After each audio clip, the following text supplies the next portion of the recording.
आरिफ हबीब, securities के director research and business development Samiullah Tariq telephone line से हमें ज्वाइन किया, और साथ ही हमें ज्वाइन करने हैं FPCCI के एडवाइज़र मज़हर अली नासिर, दोनों टेलीफोन लाइन पर हमारे साथ। सबसे पहले समीउल्लाह तारिक साहब, आपकी तरफ आएंगे हम और आपसे जानना चाहेंगे कि ये मुआहदा तय पाए जाने के बाद स्टॉक मार्केट में मंदी का रुझान देखा, क्या इन्वेस्टर्स एक दिन के लिए मोहतात हुए हैं या फिर अब ये ट्रेंड है जो हम देखेंगे आने वाले चंद दिनों में?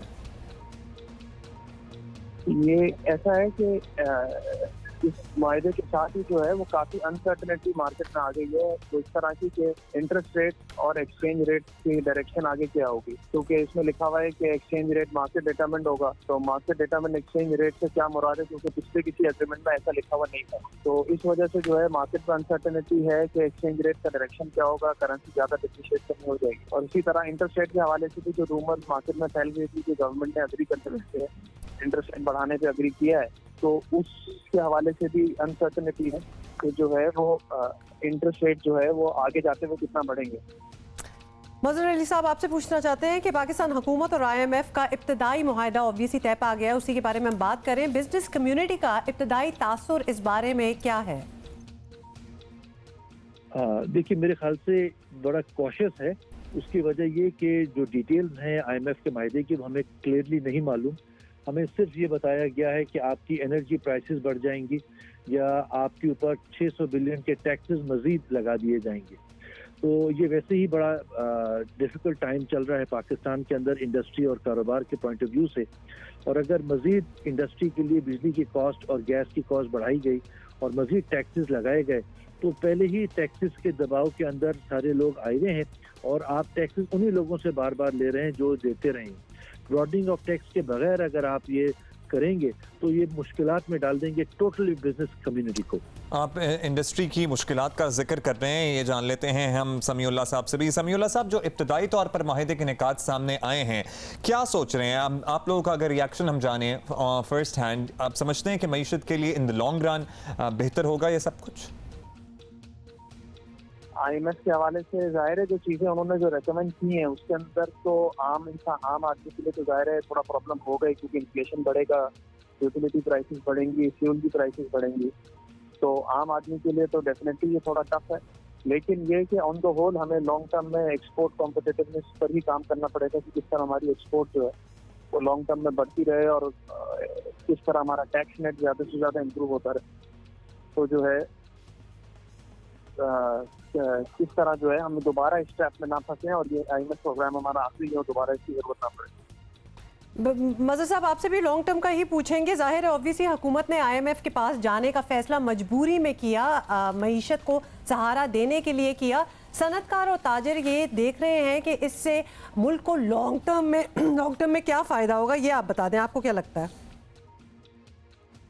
मैं नहीं समझता कि इससे लॉन्ग टर्म में फ़ायदा होगा, क्योंकि पहले आपको short term to medium term को देखना होता है। और आज पाकिस्तान के अंदर जब इंपोर्ट सब्स्टिट्यूशन की बात हो रही है और एक्सपोर्ट एनहेंसमेंट की बात हो रही है, तो इंपोर्ट सब्स्टिट्यूशन किस तरह होगी? अगर आप बिजली और गैस के दाम को बढ़ा देंगे और मजीद टैक्सेस लगाएंगे तो कौन पाकिस्तान के अंदर इंडस्ट्री लगाएगा? और उसी के साथ साथ अगर एक्सपोर्ट की एनहेंसमेंट की बात करते हैं, तो अगर मजीद टैक्सेस लगाए गए और अगर आप एक्सपोर्टर के ऊपर टैक्स नहीं भी लगाते, तो जो उनको सप्लाईज देते हैं उसकी टैक्सेस के बढ़ने से मैं नहीं समझता कैपेसिटीज के अंदर कोई इन्वेस्ट करेगा जिससे आपकी बहुत ज़्यादा इन्हेंसमेंट ऑफ एक्सपोर्ट्स भी हो सकेगी। अच्छा मज़हर साहब, फाइनल आपसे ये भी पूछना चाहते हैं कि अब इस प्रोग्राम के बाद बिजली गैस की कीमतें बढ़ने का चांस है, टैक्स को ऑब्वियसली इजाफे के लिए भी इकदाम उठाए जाएंगे, तो कारोबार से मुंसलिक लोगों पर इसका असर कम से कम करने के लिए हुकूमत को क्या नया करना चाहिए? आप क्या सजेस्ट करेंगे? देखिए, टैक्स एमनेस्टी स्कीम लाना जो है वो इतना इम्पोर्टेंट नहीं है इंडस्ट्रियलिस्ट और बिजनेसमैन के लिए। उसकी वजह ये है कि जितने आपके बिजनेसमैन हैं उनको कंटिन्यूटी और कंसिस्टेंसी इन पॉलिसीज चाहिए, नंबर 1। और नंबर 2, अगर आप मजीद बिजली और गैस को बढ़ाएंगे तो कॉस्ट ऑफ डूइंग बिजनेस में इजाफा होगा, जिससे इंपोर्ट के सामने आपकी कॉस्ट शायद उतनी ना हो सके और ना ही आप कंपैरेटिव रहें इंटरनेशनल सिनारियो में। तो बेहतर ये होगा कि आप बजाय इसके कि टैक्सेस को उन्हीं लोगों में बढ़ाएं, आप ब्रॉडनिंग ऑफ टैक्स में जाएं और नए टैक्सेस नए लोगों पे लगाना शुरू करें, नंबर 1। नंबर 2, आप अपने कारोबारियों को, जो इंडस्ट्रियलिस्ट हैं और ट्रेडर्स हैं, उनको फरहमी आसानी और फरहमी मुहैया करें जिससे इंडस्ट्रीज चल सके। आज आपका जीडीपी गिर चुका है बनस्बत लास्ट ईयर, और मैं नहीं समझता कि जब पाकिस्तान ही अपने मुल्क के अंदर इन्वेस्टमेंट नहीं करेंगे इंडस्ट्री में, तो बाहर से 5, 10, 15 कंपनियां लाकर आप एफडीआई को इंक्रीज नहीं कर सकते। समीर साहब, लास्टली आप ये बता दें, हमारे साथ मजहर साहब तो इतने ऑप्टिमिस्टिक हमें नहीं नज़र आ रहे हैं, कह रहे हैं शॉर्ट टर्म और मिड टर्म गोल्स भी देखने चाहिए जो कि उन्हें अच्छे पूरे होते हुए नज़र नहीं आते। अगर ये डॉलर हमने फ्री फ्लोट कर दिया और स्टेट बैंक का कंट्रोल इससे ख़त्म हो गया, एक्सपोर्टर के लिए तो अच्छी खबर है, लेकिन जो स्टॉक मार्केट के सरमायाकार हैं उनके लिए कैसा रहेगा ये सिनेरियो? देखिए, शॉर्ट टर्म में शायद पड़े, लेकिन लॉन्ग टर्म में तो अच्छा ही है, क्योंकि पूरी दुनिया में तो इंटर बैंक्स जो हैं वो कंट्रोल नहीं करते अपनी करेंसी की वैल्यू। तो शॉर्ट टर्म में खैर हमें शायद वॉलेटिलिटी देखनी पड़े, एक दफा शायद कुछ वीकनेस देखनी पड़े, लेकिन एक दफा अगर मार्केट बेस्ड इक्विलिब्रियम पे करेंसी आ जाएगी, इसके बाद ये पूरी दुनिया के लिए ज्यादा कंफर्टेबल होगा कि ये जो एक्सचेंज रेट नजर आ रहा है नॉमिनल सामने, ये एक्चुअल मार्केट बेस्ड इक्विलिब्रियम पर ही है। तो लॉन्ग टर्म में तो ये चीज ज्यादा अच्छी है अगर एक दफा हम फ्री फ्लोट मेथोडोलॉजी पे आ जाए। ठीक है, बहुत शुक्रिया आपका। आरिफ हबीब सिक्योरिटीज़ के डायरेक्टर डेवलपमेंट समीउल्लाह तारिक और FPCCI के एडवाइज़र मज़हर अली हमारे साथ टेलीफोन लाइन पर मौजूद।